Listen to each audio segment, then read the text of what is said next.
Hello, everybody. Here we are in the meeting house on this Sunday morning, keeping hope alive with a red letter lesson on the witness of Jesus. Can I get a witness? As the preacher says in the black church, and how we can sustain our witness to the way of Jesus of Nazareth, the rabbi, the radical, the redeemer, and the risen Lord, amidst all the immorality in our world and all of the distortion of our religion. This is Sunday in the House, and that's what's on my mind today, plus March Madness. I'm Dwight A. Moody, chaplain to the dechurched, that is, those of us who cannot find a place to worship and build community. I'm here to help you and to keep hope alive with you. So today, here is my witness to life, politics, and our red letter Jesus. The American Spiritual Ensemble is in town this weekend. People like this and the music like this, the kind of music that they sing, gives me hope, inspires me, stabilizes me, even calms me down. The ensemble is in the 31st year of its remarkable life. It was launched by then the young Professor Everett McCorvey. He is now the director of the opera program at the University of Kentucky. He recruits and auditions for the American Spiritual Ensemble from the ranks of the very best singers, most of them opera trained and opera engaged. They want to sing with him the spirituals of the American Negro culture, the slave culture. It's the American experience through the African American experience in the United States. Here's a picture of the group. This is their PR picture for their trip on their website. This year, over the years, they've traveled over much of the world, Europe, South America, Central America, and all over our own country. Earlier this year, they spent time singing in France, in the western part of France. And now on this tour this year, they have been in the Carolinas, up around Charlotte, over to Birmingham in Alabama, and then back here to Greenville, South Carolina. They're going to be singing this morning at the First Baptist Church as part of their worship service, and some of us here in this household are going to go over there. They were singing at a Presbyterian church last night, and we went over there to hear them. It was terrific. I first met Everett 16 years ago when I was on the faculty of Georgetown College as dean of the chapel. He and his wife, Alicia, they were singing for the 4th of July festivities at Transylvania University in Lexington, Kentucky, and we went over to hear them. After it was over, we introduced ourselves, we invited them over to Georgetown to sing, which they did, and then later, when I was getting the Academy of Preachers off the ground, I invited Everett and some of his ensemble to come to Louisville and sing, which they did. And every year after that, I write about all of this in my book, The Great Amen, which is going to be published later this year. I tell the story of how Dr. McCorvey became the music director of the Academy of Preachers. And in another chapter, describe one of the most powerful spiritual experiences of my life. It was in Dallas at the National Festival of Young Preachers at the Highland Park United Methodist Church. One of the ensemble members, Nathaniel Thompson, who sang with them last night and this morning, he sang that old spiritual, which I had never heard, "No More Auction Block for Me." I have very vivid memories of it, and I write about it in the book. I'll have that book this fall for the Tangle Tour of 26.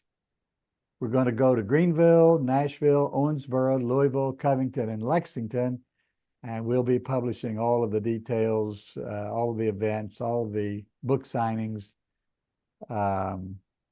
later or week by week right here and also on the website. I want to play you first a short piece from last night. It's just a clip.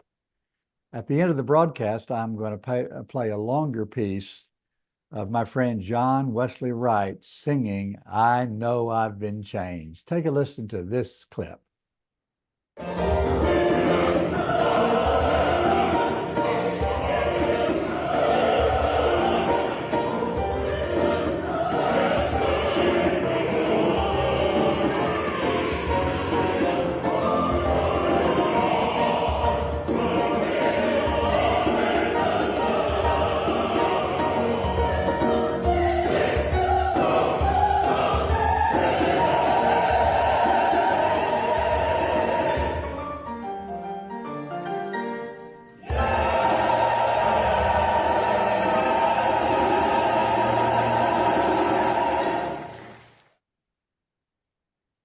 Now, you recognize, as I do, some of these songs, some of these tunes.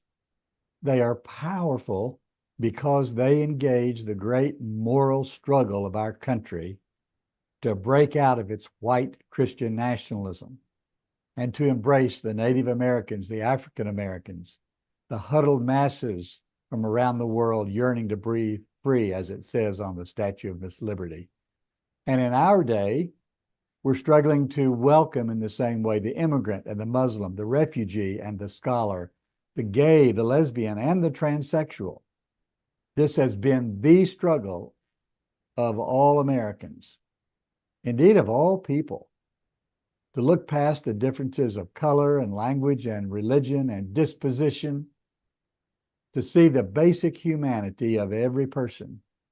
The red, the yellow, the black and white, as the old song says, all are precious in God's sight.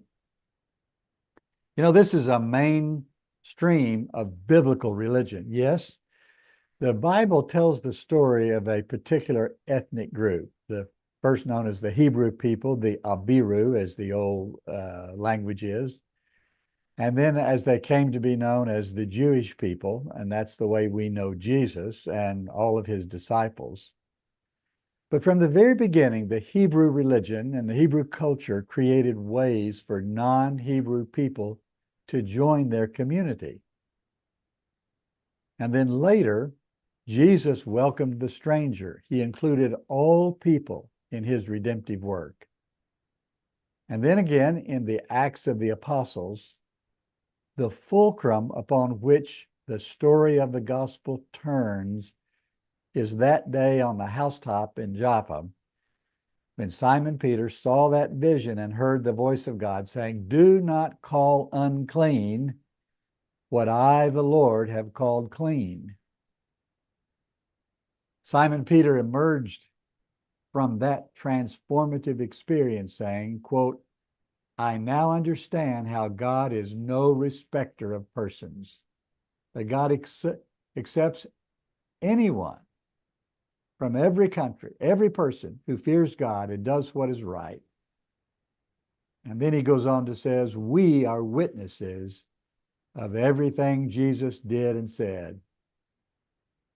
Yes, they were witnesses, and we are witnesses. We are here to testify. So let me give a little bit of my testimony. The God and Father of our Lord Jesus Christ loves all people, calls all of us to resist evil and do good, invites every person to do justice, love mercy, and walk humbly with God. And I want to say there's a lot of injustice in the world. There's too much violence and hatred and anger. And when we want to talk about pride and arrogance, I don't even know where to begin. There's so much evidence, so many illustrations. These singers, the American Spiritual Ensemble, bear witness to the struggle of Africans to be treated as humans, as people, as citizens, as Christian believers, as Christian leaders. They had to push back against a powerful moral evil. So too today, in a lesser sense, but still of great consequence, we're pushing back against a great moral evil. Not just this war we are in, but in a dozen ways, our national leaders are renouncing our basic values, ignoring our Constitution and bylaws, and enriching themselves with power and money in the most ungodly ways. Most of us are embarrassed by all of this. We're ashamed of it. Let me give you some illustrations. Let's just read the list. There may be 10 of these, I don't know. Thousands of criminals have been pardoned.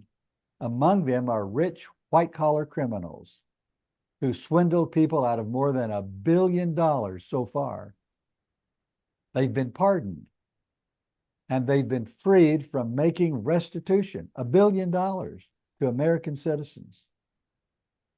Number two, thousands of men and women are handed a gun, a mask, and a bulletproof vest, and they're sent out into communities and churches and schools and homes to seize peaceful, law-abiding people, to throw them into detention and then into a strange country. The judges are beginning to push back on that.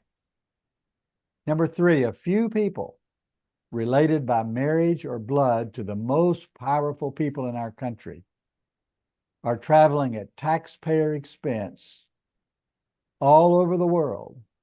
They're making deals and enriching themselves by the billions of dollars.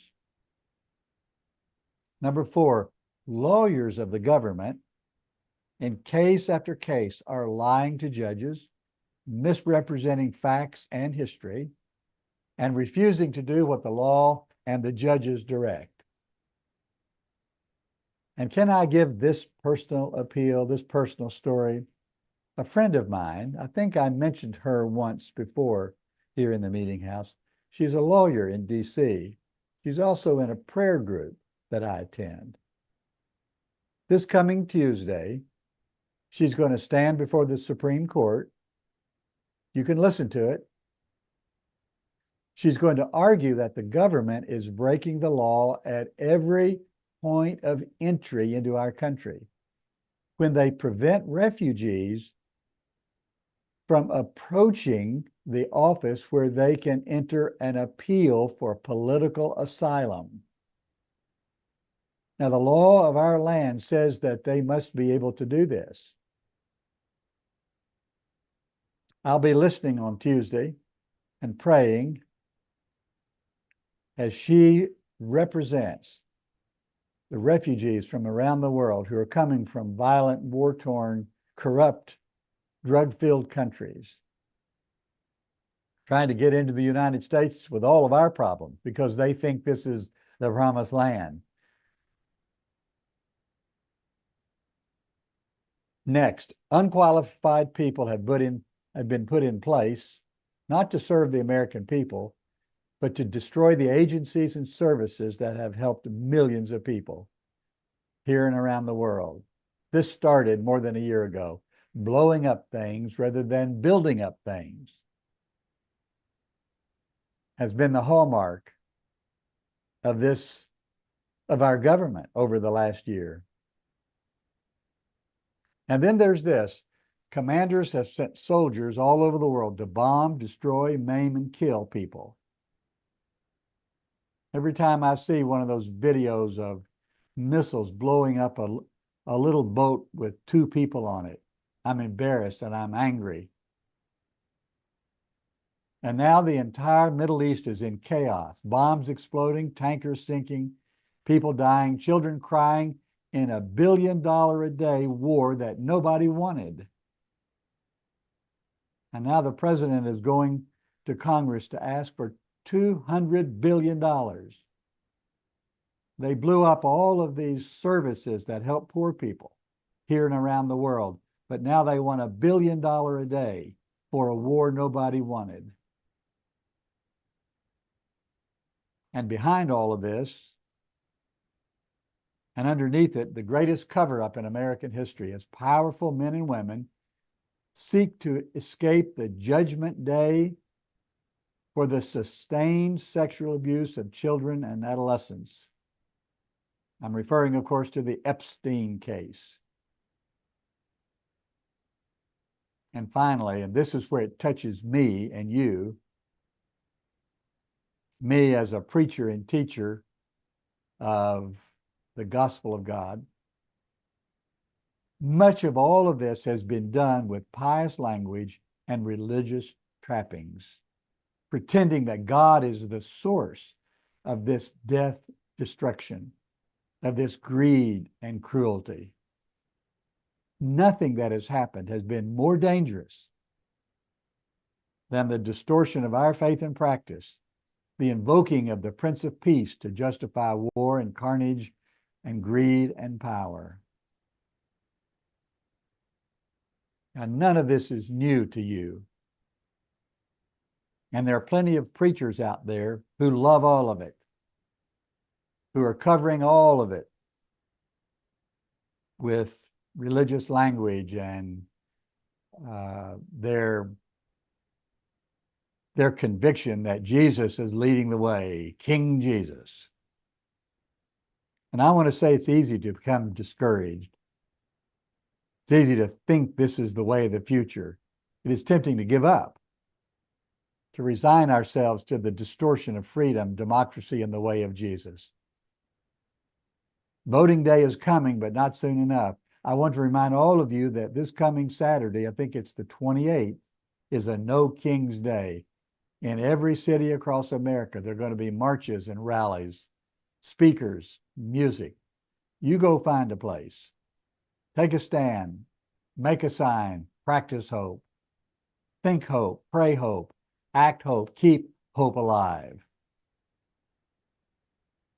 I'm going to show you something that's going to encourage you. You know, this is March Madness, the national basketball tournament. And in every one of these games, at some point, we think that a loss is certain. Hope is gone. There's no way forward. But today we can learn a lesson from the basketball court. Now, all of you know I'm from Kentucky, so I follow the Kentucky Wildcats very carefully. Some of you out there do as well. Friday, there was a basketball game. I watched it. Kentucky was playing Santa Clara, and with 2.4 seconds remaining in the game, Santa Clara hit a three-point shot to go up by 3 points. But I want you to look at this TV image. Take a look at this image that was on the TV screen. Santa Clara was up by 3 points, 2.4 seconds remaining. And look at the likelihood of winning. 97.4% likelihood, which means that Kentucky had a 2.4% chance of winning. 2.6% chance of winning. That's all. That's very little.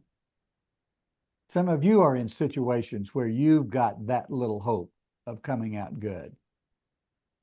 And yet, in the most amazing things, and it happens in basketball games all the time, a 2.4% chance of winning turns into a 100% victory.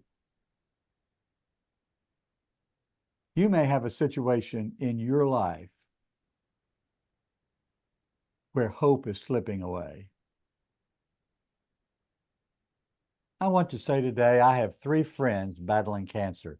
I've probably got more than that, but these are the 3 that I know about and that I stay in touch with.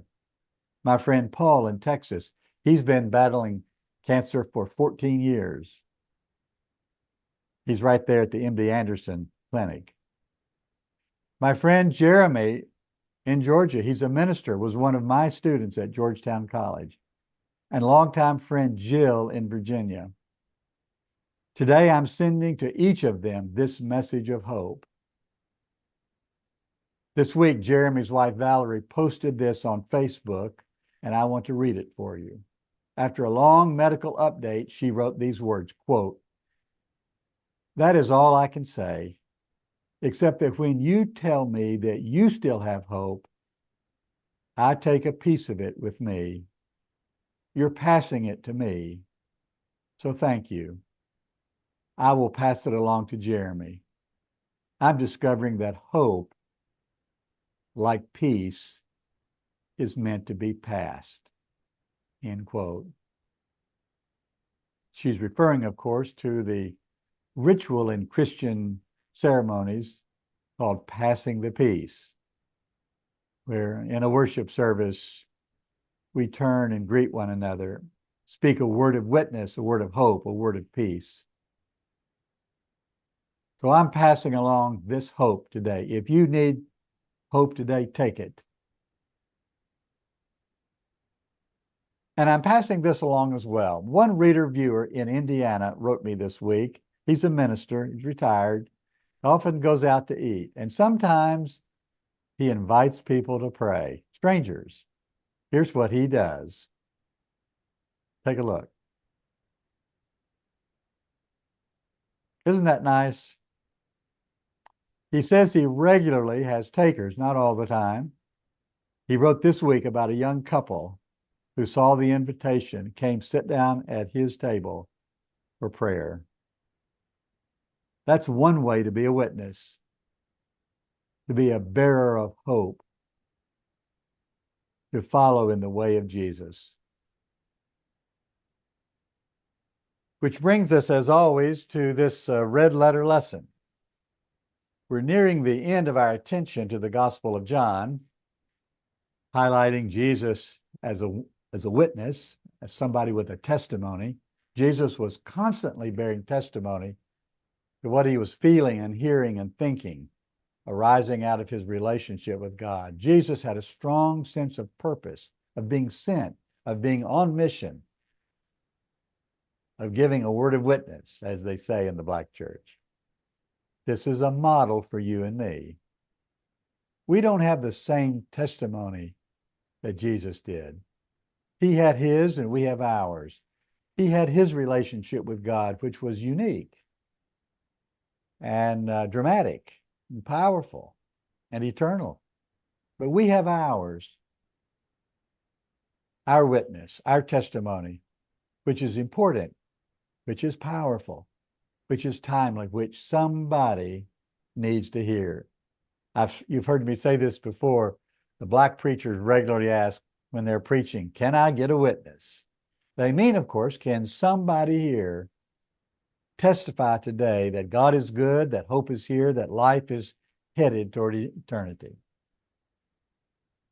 Our story today comes from John chapter 8, beginning with verse 48. And I'm going to put on my glasses and read it for you and make some comments that I hope will be helpful to you. And then I'm going to play this 3-minute video of the American Spiritual Ensemble singing their witness. "I Know I Have Been Changed" is the name of the song. Let me read this to you. Jesus has been discussing spiritual things with his own religious leaders. Jesus was a very devout Jew, and he was discussing all of this with his leaders. They were rejecting his testimony. He had a word of witness that they didn't want to hear.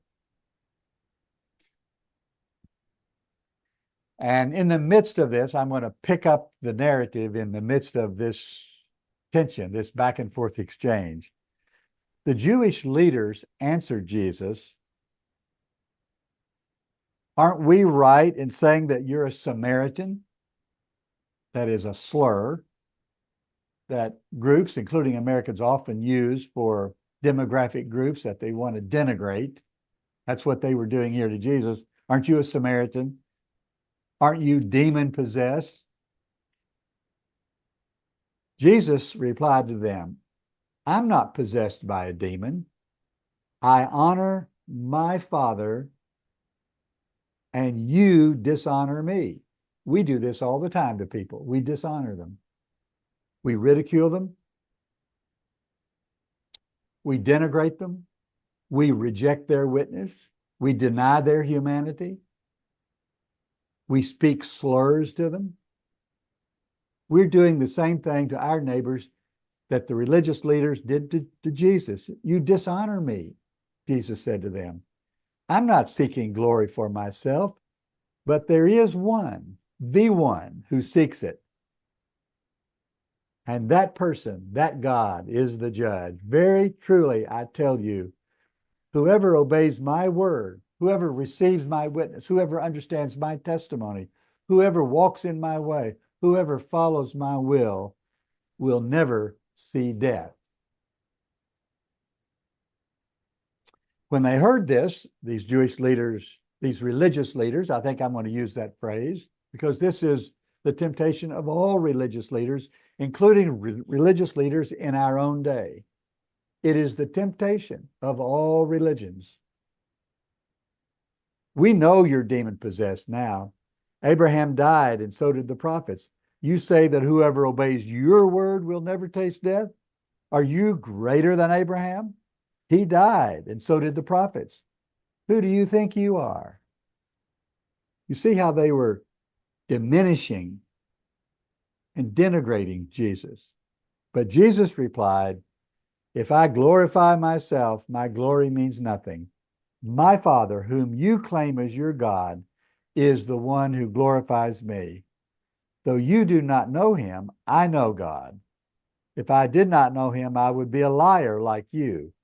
And I do know him and obey his word. Your father Abraham rejoiced at the thought of what I'm saying today and what you're seeing, because Abraham saw it in the spirit. He understood what true religion was, Abraham did. And he was glad. This was the testimony of Jesus, the testimony of Abraham. I hope it's your testimony today. I hope you have a word of witness that you are connected to God in a true and powerful way. That in this connection, you are seeking justice, you are living mercy, you're walking humbly with God. I hope you have a word of witness of something that's happened to you this week, not 50 years ago. I want you to be a witness. Jesus wants you to be a witness. The world needs your witness, your testimony that God has blessed and guided you. That's our red letter lesson today. Thank you for being with me today. Let me hear from you. Send me a note. And like I said, I'm going to conclude this broadcast today with this video. My friend John Wesley Wright, who teaches up at the University of Maryland, a voice professor, singing this great song. Now, I'm picking it up kind of in the middle of the song. I know I've been changed. He's pretty dramatic in the way he sings. I hope it's a blessing to you. I hope it's a witness to you. And I hope you have a wonderful week. God bless you all.